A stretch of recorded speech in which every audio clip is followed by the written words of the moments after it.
assignment, I decided to speak on site-specific theater. Site-specific theater is based on the idea that there is no building or nothing to confine the actors. They are using the neighborhood and the scenery around. This could be a park bench, this could be a stairwell, whatever it is that would be our normal day-to-day activity or would include our day-to-day commute, they use as their stage. So actors use this method to create a close, personable relationship with the audience. The reason that it's more popular to use this than a conventional theater is because the audience is a part of the performance. We see site-specific theater used in online as a form of interacting with the audience. So not only are they interacting with the audience in front of them, but they are also interacting with the audience on their cell phone or tablet or whatever the case might be. Using the public is a good way to educate them, but also use them as extras in the playwright. So if you're using a site-specific theater, you may use it because of the history or the background of that specific place.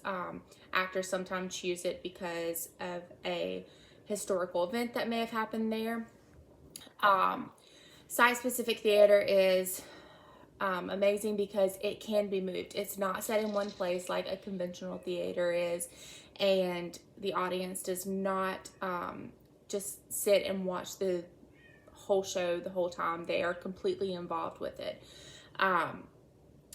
Site-specific theater is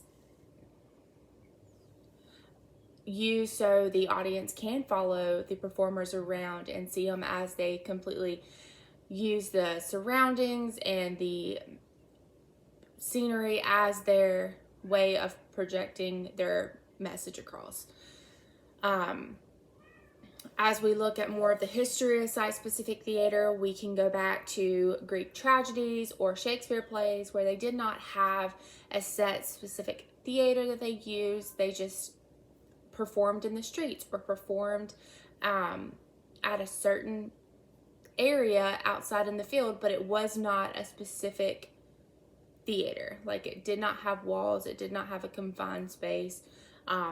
This allowed the audience to completely be involved with it, but also they had to take in consideration maybe the weather or, things that could alter their theater performance that day. So not only was it a great way to be involved with the audience, but also it was a great way to not necessarily have a specific time to make this play happen.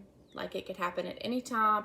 They could just be walking and all of a sudden you would see a play go on. So site-specific theater has always been there. We have always had it. We've always learned from it, but it's also developed into something that is used nowadays at theme parks and events that we don't even realize site-specific theater is being used.